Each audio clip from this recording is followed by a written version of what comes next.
Episode 3, Bloodbath. At night, on the shore of Lake Bodom, the tent bathed in the dim June light. Seppo Boisman turned drowsily in his sleeping bag. He hadn't yet fallen completely asleep. Despite the vodka, his mind was weighed down by the fight with Nils. Seppo, Milo whispered quietly. Maybe we should ask Nils to come back. He'll come back, Seppo muttered. Let him think a little. Anya had fallen into a light, restless sleep. Her breathing could be heard steadily from the corner of the tent. Mila sat up. I don't like this. You heard those sounds from the forest. Nils shouldn't be alone outside. Calm down now, Seppo replied irritably. He's a grown man. Everything will look better in the morning. Just then a sound carried from outside the tent.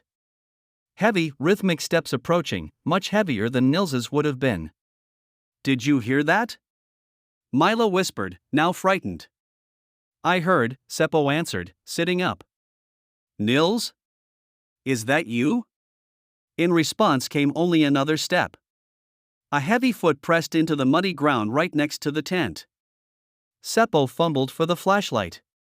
Who the hell is there? He asked in a louder voice. Mila shook Anya awake. Anya, someone's outside, she whispered. The steps stopped near the tent door. Perfect silence descended, only the lapping of lake waves carried from the background. I'm going to look, Seppo said and began opening the tent zipper. No. Mila grabbed his hand. Don't open it. But Seppo had already opened the zipper a few inches. He aimed the flashlight through the door crack.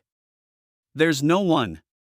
The sentence was cut short when a sharp, gleaming object pushed through the tent fabric, slicing the zipper completely open. Seppo cried out and jumped backward, but too late. A long, 30-inch hunting knife had sunk deep into his shoulder. Run! Seppo shouted as the knife was pulled out and struck again, this time into his chest. Blood spurted onto his face. Mila began screaming in horror. Anya tried to open the tent's other door from behind, but in panic the zipper jammed. Outside was now visible a figure. A tall, blond man, about 30, with a military bearing. His face wore a cold, calculating expression as he thrust his knife into the tent again, this time focusing on Seppo, who was already swaying on his knees. Who are you?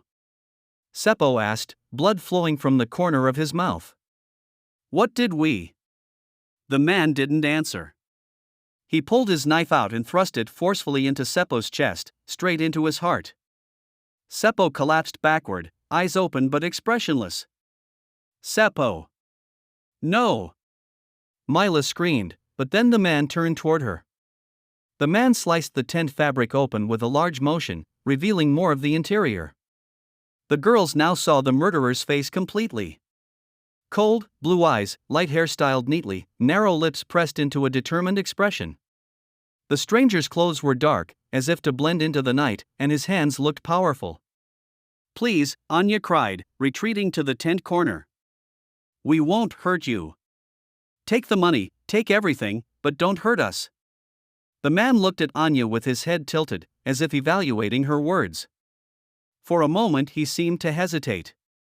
Then his gaze darkened, and he grabbed Anya by the hair. The knife flashed in the first rays of sunrise and descended on the girl's throat. Mila rushed from the corner toward the tent opening. She was almost out when the man grabbed her ankle. Mila screamed with all her might, Nils! Help! But Nils wasn't there to save her. The man dragged Mila back into the tent.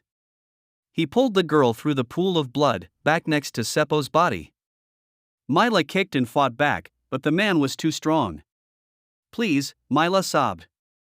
Why are you doing this? The man didn't answer. He looked at the girl for a moment, cold determination in his eyes. He raised his knife and plunged it straight into Mila's chest, producing crushing pain.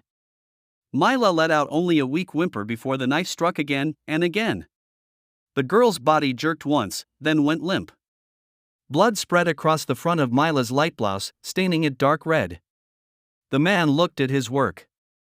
3 bodies lay motionless on the tent's floor canvas, whose light surface had been stained dark with blood. He had completed his task efficiently, coldly calm.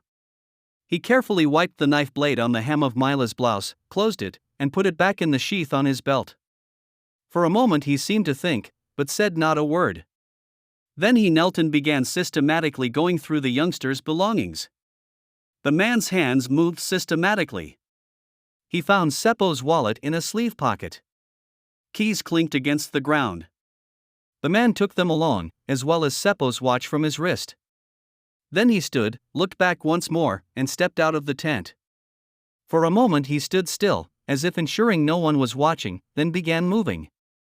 Brisk steps took him toward the darkness of the forest, where he soon blended into the nocturnal landscape, disappearing from view.